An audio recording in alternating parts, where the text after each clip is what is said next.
Tite continua internado no Copa Star pela arritmia no jogo da altitude do Flamengo e Bolívar. Foi vetado para o jogo de domingo Flamengo e Red Bull. E continua o nosso questionamento.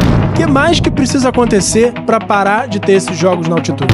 Seja bem-vindo ao canal Lucão Vital.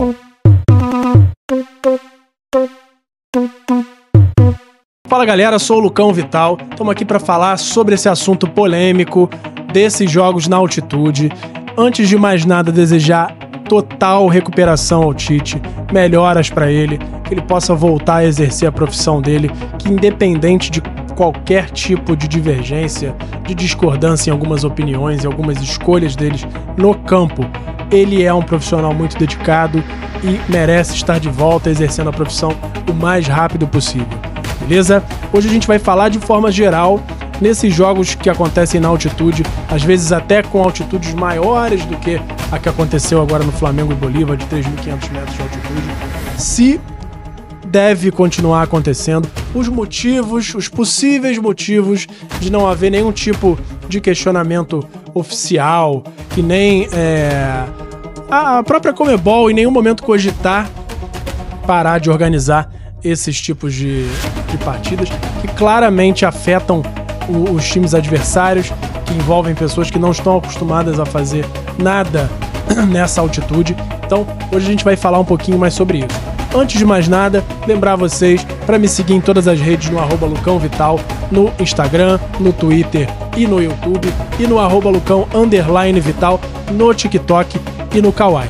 Beleza? Bora pro vídeo. Então, vamos começar falando desse jogo especificamente, em que a gente claramente vê a diferença entre um time que está acostumada com a altitude, que joga sempre lá, a forma com que eles jogam e principalmente a diferença física, não só de resistência física, de conseguir se manter correndo mais e com um fôlego maior por um tempo maior, mas até em espaços curtos, em um pique, saber o limite até onde você consegue, porque claramente se um jogador erra esse cálculo, ele compromete o seu fôlego, a sua resistência para o resto do jogo, e isso era claramente visto.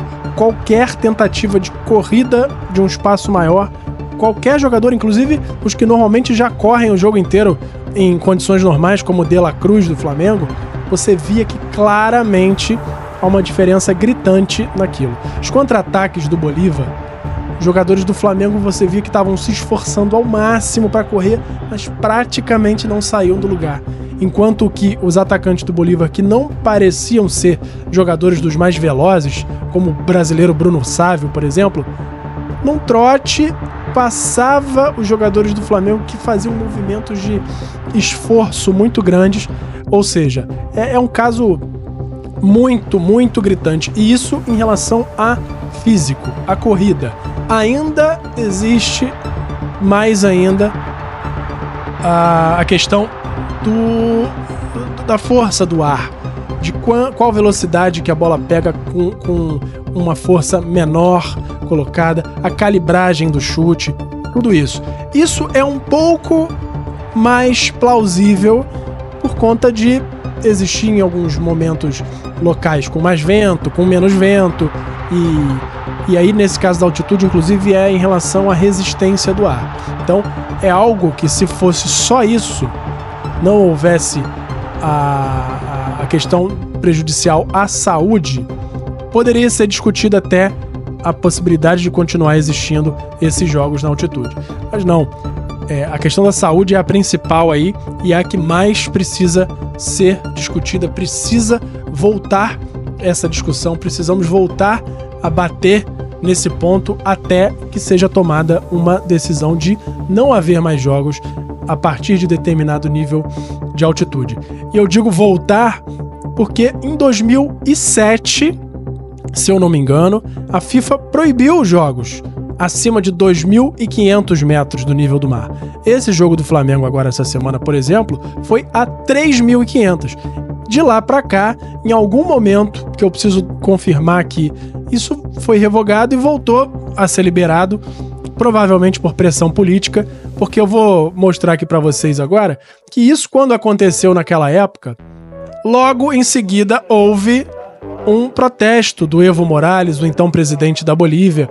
Ele foi lá a 5.000 metros de altitude, fez uma gracinha com a bola lá, fizeram uma partida de futebol num campinho que devia ter uns 10 por 10 metros, e aí é claro que isso não chega perto do desgaste que é um jogo de futebol num campo de 100 metros por sei lá quanto, 100 por 40 metros, não sei exatamente. Mas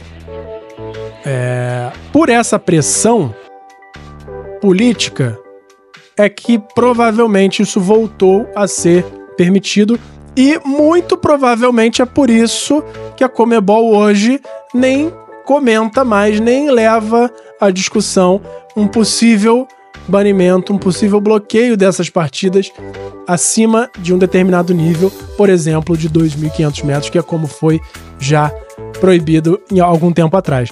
Então, é algo que, para que haja qualquer mudança, depende de uma mobilização, e é por isso que eu venho levantar mais uma vez essa discussão que é clara e é necessária. Você vê que durante o jogo, não foi como alguns anos atrás no Flamengo e Potosí, que eles precisaram de cilindros de oxigênio à beira do campo, jogadores passando mal, no próprio banco de reservas fazendo o uso do oxigênio. Mas no vestiário tem inclusive o vídeo que a Flá TV liberou, do Carlinhos e outros jogadores no vestiário com o cilindro de oxigênio, para recuperar e para conseguir voltar a um estado razoável de prática de futebol.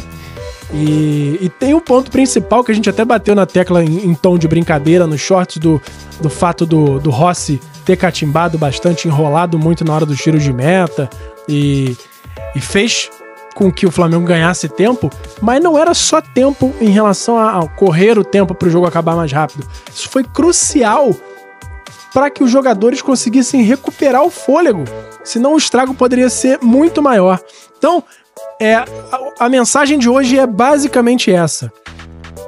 E o nível de impacto na saúde fica tão clara que o próprio Tite, que não é um jogador, já foi, mas hoje exerce uma posição em que ele não faz o esforço físico de um jogador, nem perto disso. Óbvio que ele se exalta, ele fica nervoso na beira do campo, mas que teve esse problema, essa arritmia, segundo os médicos do Flamengo, inclusive, muito por conta da altitude.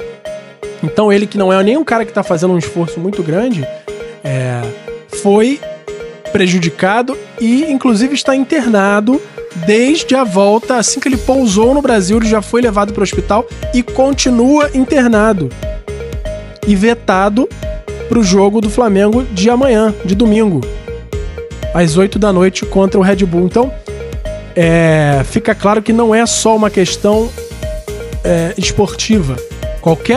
Se qualquer um, mesmo quem não vá fazer exercício físico, já precisa tomar cuidados, quem dirá os jogadores.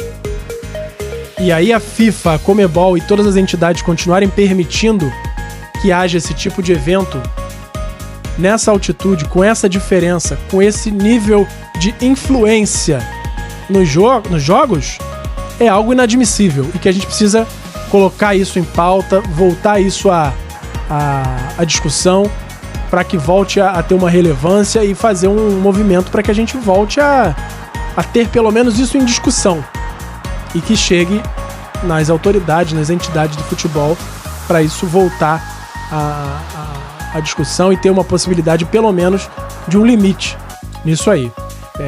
Isso se aplica não só a jogos entre clubes, a própria seleção boliviana. Se você pegar, as vitórias que a Bolívia tem são todas jogando em casa. E aí é claramente uma vantagem que o time ganha, uma vantagem natural. E que acaba, de certa forma, a gente pode chamar isso de um doping.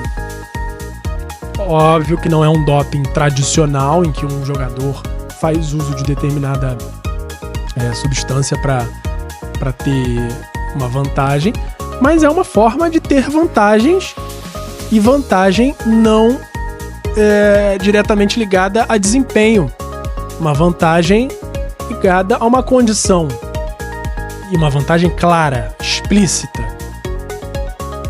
Então isso não me parece justo e não deveria parecer justo para ninguém. E eu tenho certeza que qualquer entidade dessa tem plena consciência disso tudo, mas não toma nenhuma outra atitude por questão política. Por manter a Bolívia no mapa dos jogos, dos campeonatos, pressão inclusive dos mais altos escalões da política boliviana, que provavelmente continuam fazendo essa pressão. E hoje em dia talvez nem precisem mais, porque não há mais uma corrente contra.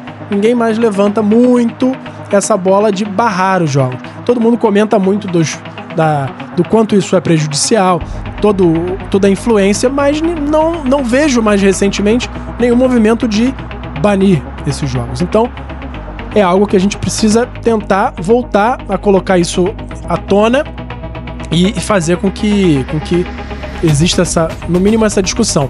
E que não ia acabar com todos os jogos na Bolívia, não, muito pelo contrário. A Bolívia tem muitos clubes que são a nível do mar ou em altitudes razoáveis, que não aplicam essa vantagem tão explícita nos outros times. Então é algo que tem que ser colocado em pauta, sim, e tô aqui compartilhando com vocês a minha opinião e espero que todo mundo que concorde possa compartilhar esse vídeo, possa cada vez mais comentar com os outros, colocar isso em pauta, comentar aqui no vídeo, inclusive, o que você pensa, se você já teve alguma experiência em locais de altitude e o quanto isso influenciou em você, na respiração, no fôlego, se você conhece alguém, se o seu time já jogou nessas situações e o que aconteceu com os jogadores do seu time, como foram as condições nessas partidas. Comenta aí, o que vocês já tiveram de experiência, você ou com o seu clube do coração, e o que você entende em relação à proibição. Se você acha que deve ocorrer, se não, o que você tem a acrescentar sobre esse assunto e se você concorda comigo que isso tem que ser banido, tem que ser proibido totalmente. A partir de determinada altitude não podem acontecer mais jogos desse tipo. Se você concorda, compartilha com os amigos, com a família, manda pra todo mundo pra gente colocar isso aí cada vez mais em alta à tona e essa discussão tem que voltar. Beleza? Não esquece de me seguir em todas as redes no @LucãoVital ou no @Lucão_Vital no TikTok e no Kawaii, e compartilha com todo mundo, curte o vídeo, se inscreve no canal e ativa o sininho para notificar toda vez que eu botar um vídeo novo. E é isso, gente. Um abraço, valeu! Obrigado por assistir. Não se esqueça de deixar o like, se inscrever no canal, ativar o sininho das notificações e nos seguir em todas as redes. Até a próxima!